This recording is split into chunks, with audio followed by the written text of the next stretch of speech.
جو لوگ کمزور ذہن رکھتے ہیں ساری زندگی فیصلہ ہی نہیں ہوتا، کوئی ڈرتے رہتے ہیں، سہمے وقت گزارتے ہیں اپنے آپ کو فکری یہ جو ایمان ہوتا ہے یہ بندے کو طاقتور کرتا ہے، بندہ مضبوط ہو جاتا ہے۔ مجھے بتائیے نا، جب ایمان پکا ہو کہ روزی دینے والا اللہ ہے تو پھر بندہ کسی مالدار آدمی کے پیچھے کبھی بھاگتا ہے، کبھی کسی بڑے آدمی سے ڈرتا ہے؟ جب اسے پتا ہو کہ عزت اور ذلت اللہ کے دست قدرت میں، پھر وہ سیاستیں سازشیں یہ کام کرتا ہے۔ تو پہلے تو مضبوطی ایمان درکار ہے ہمارے بچوں کے اندر، ہمارے مزاجوں کے اندر۔ جب تک وہ مضبوطی ایمان، حضرت مولا علی شیر خدا کرم اللہ تعالی وجہ الکریم ایک دفعہ بڑے علیل ہو گئے، کمزوری آ جاتی ہے، بندہ بیمار ہو جاتا ہے۔ تو ہمارے ہاں بیمار لوگ بعض اوقات ایسا جملہ بولتے ہیں جو کفر کے زمرے میں چلا جاتا ہے۔ آپ پریشان ضرور ہیں، تکلیف میں ضرور ہیں، لیکن آپ بات وہی کریں گے جو شریعت اجازت دیتی ہے۔ حضرت علی شیر خدا شدید علیل تھے، ایک صحابی تیمارداری کرنے گئے تو حضرت مولا علی کا چہرہ دیکھ کے پریشان ہو گئے، کہنے لگے آپ تو بڑے سخت علیل ہیں، اللہ خیر کرے، اللہ تعالیٰ آپ کو صحت دے۔ تو حضرت علی کہنے لگے تو فکر نہ کر، مجھے اس بیماری سے کچھ بھی نہیں ہوگا۔ نے کہا کیوں؟ فرمانے لگے مجھے نبی پاک علیہ السلام نے فرمایا تھا علی اس وقت دنیا سے جاؤ گے جب داڑھی خون سے رنگین ہو جائے گی، تو اس کا مطلب ہے میں خنجر کے وار کے ساتھ شہید کیا جاؤں گا، میں بیماری سے دنیا میں نہیں جاؤں گا، میں یہ بیماری سے مجھے کچھ بھی نہیں ہوگا، اللہ مجھے شفا دے دے گا، چونکہ حضور نے فرمایا کہ ساڈے نبی دی زبان ساڈے واسطے قرآن۔ تو سب سے پہلے تو اپنے ایمان کے اندر، توکل کے اندر مضبوطی پیدا کریں۔ مسلمان دیکھو نا، نماز پڑھنے سے روزی میں برکت ہوتی ہے، تو پھر اس کا مطلب یہ ہے کہ جب ٹائم آئے نا نماز کا تو گاہک جتنے مرضی کھڑے ہوں پھر دکان بند کرنی چاہیے، پھر نماز پڑھنی چاہیے، کیونکہ روزی تو اللہ نے دینی ہے، گاہکوں نے تو دینی۔ تو سب سے پہلے ضروری ہے مضبوطی ایمان، توکل، اللہ کی ذات پر بھروسہ۔ آپ کبھی میدان کربلا کا پورا نقشہ اپنے سامنے رکھیں نا، دو چیزیں ہیں، امام حسین کو نظر آ رہا ہے اب شہادت ہو جائے گی، اتنی بڑی فوج آئی ہے، خدا کی حکمت کے تقاضے سمجھ میں آ رہے ہیں، حالات کیا ہوں گے سمجھ آ رہی، پر ایک لمحے کے لیے بھی ان کا توکل کمزور نہیں ہوا۔ اپنے رب پر جو مضبوط بھروسہ ہے، سیدہ طیبہ طاہرہ حضرت فاطمہ الزہرا رضی اللہ تعالیٰ عنہا اونٹ کے بالوں کی بنی ہوئی چادر اوڑھ کر چکی پیس رہی تھی۔ یہاں بیویاں بڑا روتی ہیں، غریبی بڑی ہے، بڑی غریب بھی ہے، حالانکہ اب کون بندہ پیبند والے کپڑے پہنتا ہے جی؟ اب تو بڑی مشکل سے وہ لوگ ملتے ہیں جو جوتا ٹوٹ جائے تو گانٹھ کے پہنے، ورنہ تو نئے جوتے آ جاتے ہیں۔ حضرت سیدہ پاک اونٹ کے بالوں کی بنی ہوئی چادر اوڑھ کے چکی پیس رہی تھی۔ نبی پاک صلی اللہ علیہ وسلم نے دیکھا، آنکھوں میں آنسو ضرور آئے، پر محبوب نے فرمایا فاطمہ دنیا میں تھوڑی سی تکلیف برداشت کرو، قیامت کی ساری عزت اللہ آپ کو ہی عطا فرمائے گا۔ تو توکل کی مضبوطی، اللہ کی ذات پر بھروسہ، اپنے رب کریم کے ساتھ امیدوں کا وابستہ کرنا، اس سے مضبوطی آئے۔ دوسرا فرمایا وَعَمِلُوا الصَّالِحَاتِ، بہترین عمل کیا جائے زندگی میں، نیک اعمال کیے جائے، وقت ضائع نہ کیا جائے، ہر وقت کوئی نہ کوئی کام بندہ کرتا رہے۔ یہاں بہت سارے لوگ ہیں جن کو لوگ نیک کہنا شروع کر دیتے ہیں نا، وہ سمجھ لیتے ہیں شاید ہم سچی مچی نیک ہیں۔ لوگ جو کہتے ہیں حضرت صاحب کی بلا، پیر صاحب کی بلا، میں یہ طالب علموں کو، دوستوں کو، بلکہ اپنے آپ کو بھی کئی دفعہ کہتا رہتا ہوں، اپنے آپ کو سمجھاتا ہوں کہ یہ لوگ تجھے کہہ رہے ہیں حضرت صاحب، یہ تو رات کو تو اپنے آپ سے پوچھنا، اپنے رب سے پوچھ، کبھی موقع ملے تو اپنی گریبان میں جھانک، غور کر کے تیری کیفیت کیا ہے، تنہائی میں تیرا دل اللہ سے جڑتا ہے کہ نہیں، عبادت میں دل لگتا ہے کہ نہیں، خدا کا خوف دل میں رہتا ہے کہ نہیں، غریب کی محبت، عزیزوں قربت والوں کا احساس طبیعت میں موجود رہتا ہے کہ نہیں۔ ویسے تو میرا مطلب ہے، لوگ کہہ دیتے حاجی صاحب آپ بڑے سخی ہیں، تو اس سے تو نہیں نا بندے نے سخی ہونا، سخی تو تب ہونا ہے جب اللہ کی بارگاہ میں مقبول ہوگا۔ اعمال صالحہ، نیک کام، اور وہ کرتا رہے بندہ، کوئی بھی کام اسے نیکی کا مل جائے نا۔ دیکھنا اپنا معیار ہر انسان نے بنایا ہوتا ہے کامیابی کا۔ کچھ لوگوں کا خیال یہ ہوتا ہے کہ بچے میرے پڑھ گئے، اپنی اپنی جگہ پہ سیٹ ہو گئے، میں اب بڑے سکون میں ہوں۔ کچھ کی رائے یہ ہوتی ہے کہ میں نے سب بچے بچیوں کا بیاہ کر دیا ہے، گھر میرا بن گیا ہے، اب میں بڑے آرام میں ہوں، قرار میں ہوں، سکون میں ہوں۔ تو اپنی اپنی رائے ہوتی ہے، لیکن حقیقت وہ ہے، اصل وہ ہے جسے اللہ کے قرآن نے بیان کیا۔ اللہ کریم نے فرمایا والعصر، اے محبوب علیہ السلام ہمیں آپ کے زمانہ مبارکہ کی قسم ہو، ان الانسان لفی خسر، فرمایا بے شک انسان خسارے میں، نقصان میں۔ اپنے تئیں کوئی دعویٰ کر لیتا ہے، آپ دیکھتے ہیں کہ بہت سارے لوگوں کے دعوے اپنے اپنے ہوتے ہیں نا۔ کسی بھی طالب علم سے آپ پوچھیں پیپر دے کے آئے تو پیپر کیسا ہوا ہے تو کیا کہتا ہے؟ جب کینڈیڈیٹ الیکشن لڑتے ہیں تو رات کو جب وہ سوتے ہیں تو سارے جیت کے ہی سوتے ہیں، ان کو سب یہی کہتے ہیں کہ لوگ سارے تیرے ساتھ ہی ہیں. حالات، یہ جتنے بادشاہ حکمران ہوتے ہیں ان کے بگڑنے کی بنیادی وجہ ہوتی ہے کہ یہ خوش فہمیوں میں مبتلا ہوتے ہیں. ہم میں سے بھی ڈھیر سارے لوگ ہیں جو خوش فہمیوں میں مبتلا ہیں. کچھ کہتے ہیں جناب ہماری نسبت بڑی تگڑی ہے. بھئی نسبت تو امام حسین سے تگڑی تو کسی کی نہیں نا. تو ساری رات نماز پڑھتے تھے، روزے رکھتے تھے، اللہ کو یاد کرتے تھے. آپ خالی نسبت پر بیٹھ کر عمل چھوڑ جائیں تو یہ کیسے ممکن ہے؟ تو اپنے اپنے تئیں لوگوں نے معیار کامیابی کے قائم کر لیے ہیں. اللہ فرماتا ہے کہ محبوب مجھے قسم ہو زمانے کی، انسان نقصان میں. یہ دن بدن جو وقت گزار رہا ہے تو اس کا نقصان، اس کا خسارہ، اس کا گھاٹا بڑھتا جا رہا ہے. روز نقصان میں. کتنا کتنا عمر کا حصہ لوگوں نے ضائع کر دیا. کتنے کتنے بہترین لوگ تھے لیکن روزی روٹی کے پیچھے وقت سارا برباد ہو گیا. یہ رزق حلال کے لیے دوڑ دھوپ ہو وہ تو بڑی بات، لیکن تکبر کے لیے اور خواہشات، بیجا خواہشات کی تکمیل کے لیے، ایک دوسرے سے آگے بڑھنے کے لیے بڑا وقت ضائع کیا لوگوں. اچھا کوئی بھی نہیں جیتا، خاندانوں میں بھی کوئی نہیں جیتا، برادریوں میں بھی کوئی نہیں جیتا، پر لڑائی ساری زندگی کی ہے. میں نے آگے گزرنا، میں نے آگے، حالانکہ کوئی کسی کو جیتنے دیتا ہی نہیں. اپنے اپنے تئیں لوگوں نے معیار قائم کیے کامیابی کے. اللہ فرماتے ہیں بے شک انسان نقصان میں ہے، لیکن جس میں 4 خوبیاں پائی جائیں اللہ کا قرآن کہتا ہے وہ بندہ کامیاب ہو. کون کون سی؟ الا الذین آمنوا. سب نقصان میں نہیں سوائے ان لوگوں کے جو ایمان لائے. سب سے پہلے کیا کرے؟ ایمان ہو اس کے پاس، مضبوط ایمان. وعملوا الصالحات، اور ایمان بھی لائے اور نیک کام بھی کرے. اور صرف نیک کام نہ کرے، وَتَوَاصَوْا بِالْحَقِّ، لوگوں کو حق بات کی نصیحت بھی کرے. اور ظاہر ہے سچ بولے گا، حق بولے گا تو بڑے لوگوں کے مفادات کو ٹھیس پہنچے گی، کچھ لوگوں کو تکلیف بھی ہوگی. تو اب جب تکلیف ہوگی تو پھر مصیبت بھی آئے گی. تو اگر حق بات کہنی ہے تو پھر کیا کرے؟ وَتَوَاصَوْا بِالصَّبْرِ، اور ایک دوسرے کو صبر کی بھی وصیت کرے. 4 چیزیں پائی جائیں، ایمان، اعمال صالحہ، حق کی نصیحت، اس رستے میں آنے والی تکلیف پر صبر. اگر یہ 4 چیزیں میسر آتی ہیں تو اللہ کا قرآن کہتا ہے بندہ کامیاب ہے. اور اگر یہ 4 چیزیں نہیں تو پھر کوئی بندہ جتنا مرضی دعویٰ کرے، جتنا مرضی شور کرے، جتنا مرضی اعلان کرے، وہ کامیاب ہو سکتا. سب سے پہلے تو اپنا ایمان پکا کرے.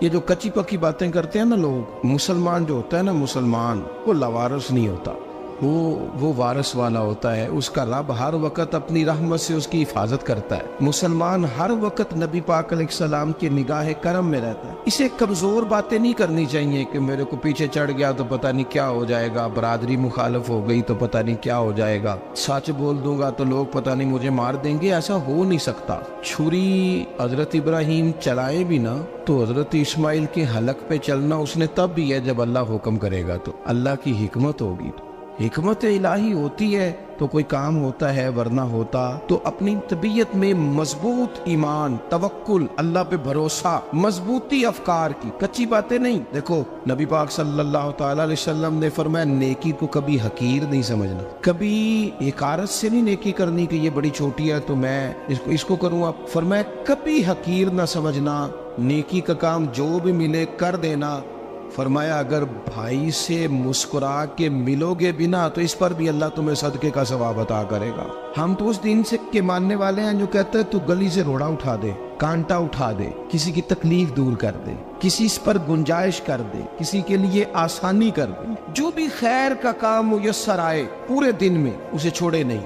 صبح گھر سے نکلے، وہ ایک صحابی تھے، غالباً تابعی تھے، تو بازار جاتے اپنے غلام کے ساتھ تو سارا بازار گھوم کے واپس آ گئے. خادم نے کہا جناب کو نہ کوئی خریدا نہ کچھ بیچا. تو آپ سارا بازار گھوم کے آ گئے. فرمانے لگے تیرا کیا خیال ہے؟ میں نے کچھ بھی نہیں کیا. کہا جناب پھر کیا کیا ہے؟ فرمانے لگے تم نے دیکھا جو بندہ بھی گزرا میں نے اس کو کہا السلام علیکم، تو کتنی کو نیکیاں میں جمع کر کے آ گیا ہوں. کوئی خیر جو میسر آئے. ہم سمجھتے ہیں کہ شاید کوئی کروڑ کو روپیہ ہوگا تو پوری مسجد بناؤں گا تو پھر میں نے نیکی کر دی ہے. شاید جناب میں، حالانکہ یہ چھوٹے چھوٹے کام ہے نا، چھوٹے چھوٹے کام، ان کی تو زیادہ ضرورت ہوتی ہے، ان کی تو زیادہ حاجت ہوتی ہے. کوئی آپ رستے میں گزر رہے ہیں تو نیچے کوئی کھڈا بنا ہوا ہے تو اس پر ہم کیا کرتے ہیں؟ گاڑی میں بیٹھ کے تبصرہ کرتے ہیں اے روڈ کھورے کدوں بننا ہے. بھئی ایک کھڈا ہے نا تو آپ نیچے اترے نا تو آپ دھابڑا لیں نا. کئی پکڑے نا، یہ تو 5 منٹ کا کام ہے، یہاں آسانی کر دے نا آپ، اس میں گنجائش کر دیں۔ حضور سید عالم علیہ السلام نے فرمایا، امام راضی نے حدیث لکھی ہے، قیامت کے دن ایک بندے کو اللہ معاف کرے گا تو مالک وہ بندہ عرض کرے گا، یا اللہ میں تو بڑا گنہگار ہوں، کس وجہ سے معافی ہوئی؟ فرمایا رات کے وقت تو گزر رہا تھا، تیرے پیر سے روڑا ٹکرایا تھا اور تو نے اٹھایا ادھر ادھر دیکھ کے کہ کوئی اللہ کے کسی بندے کو تکلیف نہ ہو جائے۔ کہ مالک وہ تو میں نے زمانہ بیت گیا، کوئی اتنی بڑی بات بھی نہیں سمجھی۔ تو رب کریم نے فرمایا تو رات کے اندھیروں میں بھی میرے بندوں کا خیال رکھتا تھا تو میں تیرا خیال نہ کروں؟ کوئی عمل ہمارے ہاں لوگ کوئی کام نہیں کرتے، بالکل نہیں، کوئی کام نہیں، نہ بڑے نہ چھوٹے نہ سمجھدار نہ ان پڑھ، کچھ بھی نہیں۔ نشستن گفتن برخاستن، بیٹھو راج کے گپے مارو، تبصرے کرو فلانا کچھ نہیں کر رہا، فلانا کچھ نہیں کر رہا، اس کے بعد اٹھ کے چلے جاؤ۔ کچھ کریں، وعملوا الصالحات، نیکیاں جمع کریں زندگی میں، خزانہ بنائیں، خزانہ، اپنی ڈیوٹیاں اپنی ذمہ داریاں پوری کریں، ہر وقت کام، ہر وقت ذمہ داری، ہر وقت ڈیوٹی۔ لیکن نا امام حسن اور حسین، ان کی آپ کبھی زندگی کا مطالعہ کریں، فرض نماز کے علاوہ 100 رکعت نماز نفل روز پڑھنی ہے، پتہ کرنا ہے غریب کہاں کہاں ہیں، ان کا خیال رکھنا ہے، اور نیرے پیسے نہیں دینے۔ ہمارے یہاں لوگ غریبوں کو پیسے ضرور دیتے ہیں، عزت نہیں دیتے، ان کو 4 پیسے کی مدد ضرور کر دیتے ہیں پر عزت نفس کا خیال نہیں رکھتے۔ امام زین العابدین رضی اللہ تعالیٰ عنہ فرماتے ہیں، گزر رہے تھے، آپ دیکھیں نا، امام غزالی حدیث لائے ہیں کہ بندہ اور کچھ نہ کرے، کسی مومن کا دل راضی کر دے تو اللہ 60 سال کی نفلی عبادت کا ثواب عطا کرتا ہے۔ دل بدستاور کی حج اکبر است، از ہزارہ کعبہ یک دل بہتر است۔ کسی کا دل خوش کر دینا، اس کو راحت دے دینا، اس کو قرار دے دینا، اس کے لیے کوئی ایسا سامان کر دینا کہ بندہ مطمئن ہو جائے، سکون ہو جائے۔ یہ ہمارے ہاں جو لوگ ہوتے ہیں نا، سرکاری ملازمین، ڈیوٹیوں والے، ان کی طبیعتوں میں تلخی ہوتی ہے۔ یہ اگر صرف پیار کرنے لگ جائے نا، سے وابستہ لوگ میرے احباب میں سے ہیں، تو میں ان سے کہتا ہوں کہ شفا تو اللہ نے دینی ہے، چلو تم دعائی تو آج کے دیا کرو نا، تم آنے والے کی بات تو توجہ سے سنو۔ وہ بیچارہ اپنی بات، ہمارے ایک بزرگ تھے تو تعویذ لکھا کرتے تھے، بڑے عالم تھے، مجھے کچھ تھوڑی سی نا میرے دل میں ان کے بارے میں خفگی رہتی تھی کہ آپ اتنے بڑے عالم ہیں، آپ کتاب لکھیں، آپ تعویذ لکھ رہے ہیں، اور پھر لوگوں نے کمائی کرنی ہوتی ہے، آپ تو مفت دیتے ہیں سارا کچھ، اتنی لمبی ڈیوٹی، سارا دن بیٹھے رہتے ہیں آپ اور لکھتے تعویذ ہیں۔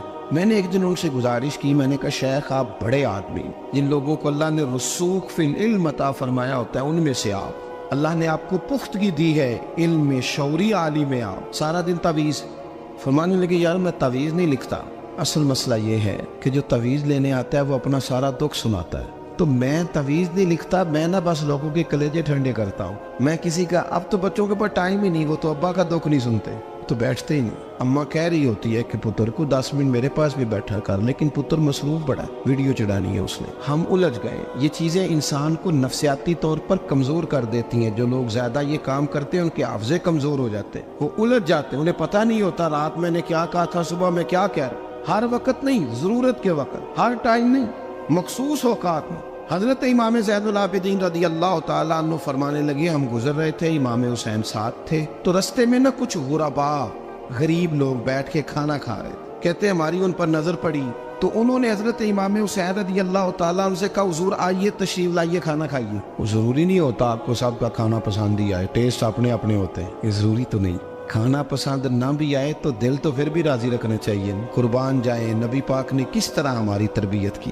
حضرت عائشہ صدیقہ رضی اللہ تعالیٰ عنہ فرماتی ہیں، کریم محبوب کا میں نے یہ طریقہ دیکھا کہ اگر کھانا ناپسند ہوتا تو چھوڑ دیتے، پر کبھی اس میں سے نقص نہ نکالتے، عیب جوئی نہ کر۔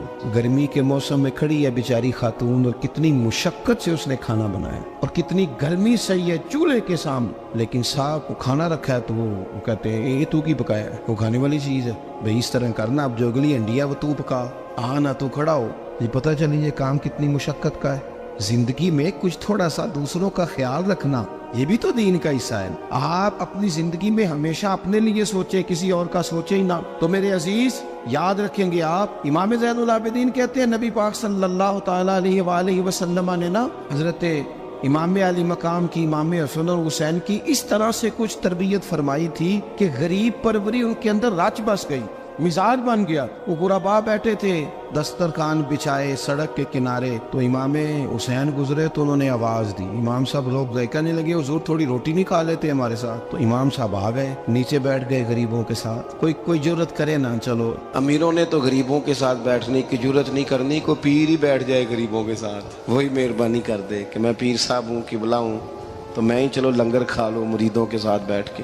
ہماری تو محفلوں میں بھی نا جی نعت خانوں کا, مولویوں کا, دوسروں کا کھانا اور ہوتا ہے, اور غریب آدمی کو شاپر میں چاول ڈال کے دیتے ہیں اور ساتھ اسے کہتے ہیں یہ لنگر شریف ہے. بھئی اگر یہ شریف ہے تبرک ہے تو اے پیر صاحب نو نہیں سی لنگدا, اڑتا ہے گلے میں لنگر ان کو. یہ لنگر شریف جو ہے یہ نعت خان کو بھی تو گزرنا تبرک ہے کہ نہیں؟ ہاں نہ تو کرو نا, تو جیڑی زیادہ تبرک والی شے ہے وہ پیراں نو بھی تو کھانی چاہیے نا. نعت خان کو اس کے لیے علیحدہ سے مرغ مسلم اعلیٰ کھانے. میں اکثر دوستوں سے کہتا ہوں چلو میلاد شریف پہ ہی صحیح سب کے لیے اچھا کھانا پکاؤ. چلو جس غریبوں کے بچوں کو بیچاروں کو سارا سال وہ بوٹیوں کے لیے لڑتے ہیں, تم میلاد پہ اچھی روٹی پکا دو, تو بچہ جب کھائے گا نا بہت ساریاں بوٹیاں اور چاول, اور اپنے ابا سے پوچھے گا کہ ابا جی آج کی گل ہے, تو ہو سکتا ہے غریب باپ روئی پڑے اور اسے کہے پتر تو آج راج راج کے کھاج ساڈے نبی پاک دا میلاد شریف. تو امام حسین رضی اللہ تعالیٰ عنہ نا آ کے غریبوں کے بیچ بیٹھ گئے زمین پہ. انہوں نے کہا کھائیے, تو وہ جس طرح وہ کھا رہے تھے نا سادے برتنوں میں سادے, امام حسین کھانا کھانے لگ گئے. میں نے کہا خیر کا کام کوئی بھی ملے اسے ضائع, چلو اور کچھ نہیں کر سکتے تھے کسی کو سڑک ہی پار کرا دے نابینا کو, چلو اور کچھ نہیں کر سکتے تو آپ کو پتہ ہے کہ سامنے والا بوجھ لے کے گزر رہا ہے, آپ تھوڑا سا ہٹ جائیں روڈ سے, اسے گزر لینے دیں. کوئی تو کام زندگی میں کوئی ارادہ تو خیر کا بندہ کرے. امام حسین بیٹھ گئے, ان کے ساتھ روٹی کھائی. تھوڑی دیر کے بعد اجازت لی, فرمایا جاؤں؟ کہنے لگے حضور اور کھائیے. فرمانے لگے میں تو ابھی روٹی کھا کے آیا تھا اور آج تک ایسا نہیں ہوا کہ دوبارہ کھانا کھاؤں, ایک لقمے کی بھوک نہیں تھی, جتنا بھی کھایا ہے نا یہ تمہارا دل خوش کرنے کے لیے کھایا ہے.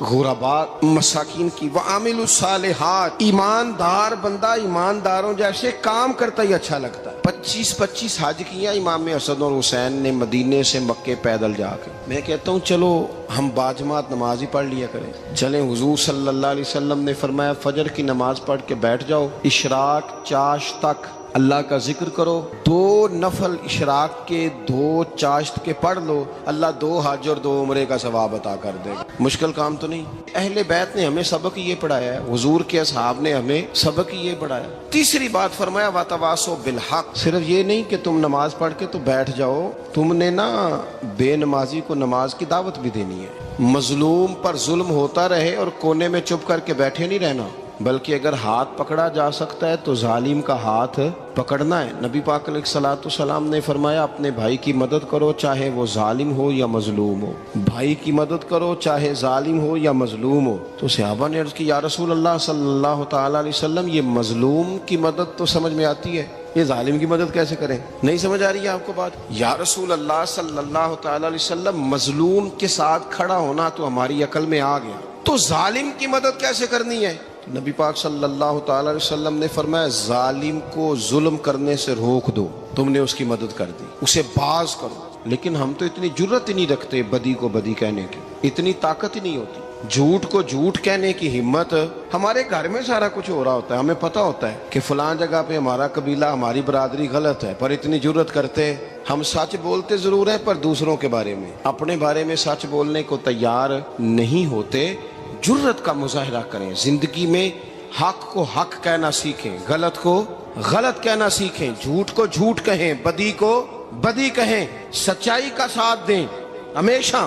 ہم نے جب تک دیکھو نا ظلم ہوتا رہے, زیادتی ہوتی رہے, اپنا دروازہ اندر سے بند کر لو, پتر باہر نہ جانا. کیوں جی؟ باہر اس پہ ظلم ہو رہا ہے, ان کے گھر آگ لگی ہے, کو ہمارے گھر تو نہیں نہ لگی. یاد رکھنا پڑوسیوں کی آگ نہ بجھاؤ گے تو اپنے گھر بھی آ جائے گی. اگر مظلوم کا ہاتھ نہیں پکڑو گے تو ظالم دلیر ہو جائے. اور ہمارے جتنے بھی بزرگ گزرے انہوں نے ظالموں کو ظالم کہا. امام احمد بن حنبل نے جیل کاٹی, امام اعظم ابو حنیفہ نے جیل کاٹی. آج کل لوگ کہتے ہیں مولانا صاحب آپ نے نا جناب غلط کو غلط نہیں کہنا, سیاست کی بات نہیں کرنی. کیوں جی؟ کس لیے نہیں کرنی؟ سیاست تو تدبیر کا نام ہے. بنو اسرائیل میں جتنی بھی تدبیر ہوتی تھی وہ سارے انبیاء کیا کرتے تھے. کیوں نہ بات کریں؟ یہ جن کرسیوں پہ آج تم نے ظالموں جابروں کو بٹھایا, یہ کرسی تو حضرت ابوبکر صدیق جیسے لوگوں کی ہے, یہ تو حضرت عمر جیسے لوگوں کی سیٹ ہے, حضرت عثمان غنی جیسے لوگوں کا کام ہے, مولا علی جیسے لوگوں کا کام ہے. غلط جگہوں پہ غلط لوگ بٹھا دی اور پھر جھوٹے کو جھوٹا بھی نہ کہے، ظالم کو ظالم بھی نہ کہے۔ ہم سے نہ رقم ہوں گے قصیدے یزید کے، کیونکہ ہم لوگ تو حسین کے سیرت نگار ہیں۔ یہ کیا بات ہوئی، آپ سچی بات ہی نہ کریں، کلمہ حق کہیں، ہمیشہ کھری بات کہیں، سچی، گرچہ اپنا نقصان ہو، حق کے ساتھ کھڑے ہونا سیکھیں۔ وتواصوا بالحق، ساری آسانی تھی، امام حسین کو کوئی مسئلہ نہیں تھا، آرام سے بیٹھے تھے۔ آج کتنے موجوں میں بیٹھے ہیں، پیر صاحبان، مولوی صاحبان، خطیب صاحبان، سیاستدان، وڈیرے، موج لگی ہوئی ہے، کسی کو کچھ نہیں کہنا، کچھ کہیں گے تو پھر بندے مخالفت کریں گے۔ تو امام حسین مسجد نبی میں جمعہ پڑھاتے تھے، چپ کر کے بیٹھے رہتے، حضور سید عالم علیہ السلام کے مزار انور کے پاس بیٹھے تھے، بیٹھے رہتے۔ لیکن امام حسین نے فرمایا ظالم حکمران بنے تو وہ قوموں کو تکلیف دیتے ہیں، وہ ملی نقصان کرتے ہیں، وہ امت کا چہرہ مہرہ بگاڑ کے رکھ دیتے ہیں، لہذا کھڑے ہونا پڑتا ہے، کلمہ حق کہنا پڑتا ہے، الائے کلمت الحق کے لیے نکلنا پڑتا ہے۔ آپ اپنی زندگی کے اندر سچی بات کرنا سیکھیں۔ الیکشن کے دن آ گئے، میرے ایک بڑے محبت والے ساتھی تھے، وہ آ گئے ووٹ کے لیے۔ ویسے بھی یہ جو بیماری ہمارے ملک میں نا جی، ہمارے ہاں حکمران بعضوں کا کہتے ہیں اوے ہو جی جمہوریت بڑی ضروری ہے۔ وہ بھی کس مصیبت کا نام ہے جمہوریت؟ اقبال تو کہتے ہیں کہ یہ وہ چیز ہے کہ جس میں پتہ ہی کوئی نہیں ہوتا پڑھے لکھے ان پڑھ کا، چھوٹے اور بڑے کا، سیانے اور بیوقوف کا۔ جمہوریت وہ طرز حکومت ہے کہ جس میں بندوں کو گنا کرتے ہیں، تولا نہیں کرتے رہتے ہو ہر وقت۔ قوم کو اس کا حق ملنا چاہیے، غریب کی مدد ہونی چاہیے، انصاف ملنا چاہیے۔ باقی یہ تمہاری کہانیاں ہیں ڈکٹیٹرشپ اور جمہوریت، اور ہمیں تمہاری سمجھ بھی نہیں آتی۔ ہر ڈکٹیٹر کے ساتھ ہوتے ہو، باتیں جمہوریت کی کرتے ہو، جہاں تمہارا دل کرتا کھڑے رہتے ہو۔ ہمیں تو کوئی اس سے غرض نہیں، کام ہونا چاہیے۔ بلکہ جو لوگ قوت نافذہ رکھتے ہیں انہیں سمجھنا چاہیے کہ ملک کی بھاگ دوڑ ہمیشہ مضبوط ہاتھوں میں رہے، اور وہ اس طرح کا نظام وضع کریں، مل بیٹھے سارے ادارے کہ غریب کی سنی جائے۔ وہ مجھے بڑی اچھی طرح یاد ہے جب وہ ایک حکومت ختم ہوئی اور جو ایک فوجی رہ کے گئے تھے 11 سال، ان کی حکومت آئی تو میں باہر نکلا تو ایک بزرگ تھے، وہ صبح صبح ناشتہ بیچا کرتے تھے ہمارے علاقے میں، چاول اور چنے بنے۔ تو میں نے ان سے کہا بزرگوں پتہ لگا جی رات دی حکومت بدل گئی ہے۔ تو فرمان لگے پتر جیڑا مرضی بھی آ جائے، میں تو یا چاول بیچ کے روٹی کھانی، ہمیں تو ان سے غرض ہی نہیں، اللہ جانے کون آیا کون گیا، تو کھیل تماشا بنایا ہوا ہے۔ تو جھوٹے کو جھوٹا کہیں۔ میرے ایک دوست ہیں الیکشن لڑتے ہیں، مجھے ایک دفعہ آ کے کہنے لگے آپ نے کبھی ووٹ نہیں ڈالا، اس دفعہ ضرور ڈالیں۔ میں نے کہا نہیں ڈالتا میں۔ کہنے لگے ووٹ قوم کی امانت ہے، تو میں نے کہا امانت کسی بے ایمان کو دے دوں؟ امانت تو امانت دار کو دی جاتی۔ نہیں سمجھے آپ بات؟ یہ سارے کہتے ہیں نا ووٹ قوم کی، تو امانت کس کو دینی چاہیے؟ صحیح بتاؤ۔ چلو ہوں تسی بولنا نہیں، بس دل وچ گل رکھنی، دل وچ دیندے ویسے امانت داراں نہیں ہو نا۔ نہیں میں نے کہا بولنا نہیں، ہمیں کسی کو پتہ نہ لگ جائے، دیتے ویسے امانت داروں کو ہی ہو نا۔ یہ اپنے دل سے پوچھو، فیصلہ لو، اللہ سے ڈرو۔ ظالم کا مددگار ظالم ہوتا ہے، ظالموں کا مددگار ظالم ہوتا ہے۔ وہ تیرے میرے ووٹ پر جیت کر جب ظلم کرے گا تو پھر کون ہے جو یہ دعویٰ کرے گا کہ جناب میں ظالم کا مددگار نہیں؟ سوچو سمجھو، غور کرو۔ امام حسین رضی اللہ تعالیٰ عنہ نے فرمایا سچ کو سچ کہیں گے، جھوٹ کو جھوٹ کہیں گے۔ یہ نہیں ہو سکتا کہ جناب ظلم ہوتا رہے اور چپ رہے۔ اور یہ سبق کہاں سے پڑھا انہوں نے؟ مولا علی شیر خدا سے۔ جب حضرت عثمان غنی رضی اللہ تعالیٰ عنہ پر بلوائیوں نے حملہ کیا نا، تو چونکہ حضرت عثمان غنی خالو تھے امام حسن اور حسین کے، حضرت عثمان خالو ہیں، سگے خالو ہیں، تو حضرت مولا علی شیر خدا نے یہ نہیں کہا کہ پتر اتنے بندے آ گئے ہیں، تلواریں ہیں، محاصرہ ہے، باہر نہ نکلنا، بلکہ حضرت مولا علی نے خود اپنے دونوں بیٹوں کو تلواریں پکڑائیں اور حضرت عثمان غنی کے دروازے پہ کھڑا کر کے کہا پتر خیال رکھنا تمہارے ہوتے ہوئے کوئی بھی شخص حضرت عثمان غنی کا دروازہ نہ کراس کر پائے۔ خود اپنے بچوں، ہر جنگ میں حضرت علی ساتھ لے کے جاتے تھے۔ ہم تو بچوں کو دلیری سکھاتے ہی نہیں، بزدل۔ اور کچھ ہمیں بابے مل گئے، وہ کہتے ہیں منڈے نو سایا ہے، میں کہ بابے نو آپ سایا ہے، انہوں بھی کرو دم کراؤ، اس کو نظری سایہ آتا ہے۔ کیسے نادانوں سے پالا پڑ گیا۔ کیا ہوتا ہے وہ سایہ؟ اچھے بھلے سیانے نوجوان بتی بند کر کے اندر لیٹا ہوا ہے بچہ، بابا کہہ گیا انہوں سایہ ہے۔ بابا کہڑا کہہ گیا جڑا باہر روٹی لین آیا سی، بھی ایڈی پہنچی سرکار ہوندی تے ٹکر ہی گھر کھا لیندی۔ لوگوں کے قسمت کا حال بتاتا ہے، اپنی اتنی خراب ہے کہ مانگتا پھرتا ہے۔ کیا مذاق بنایا ہم نے اپنے ساتھ۔ تھوڑے سمجھدار ہو جائیں، ہر بندے کی بات کا اثر قبول نہ کیا کریں۔ مومن کے پاس طاقتیں ہوتی ہیں، جو جدھر لگاتا ہے چپ کر کے لگ جاتے ہو۔ ان الذین قالوا ربنا اللہ ثم استقاموا تتنزل علیہم الملائکہ، اللہ کہتا ہے تو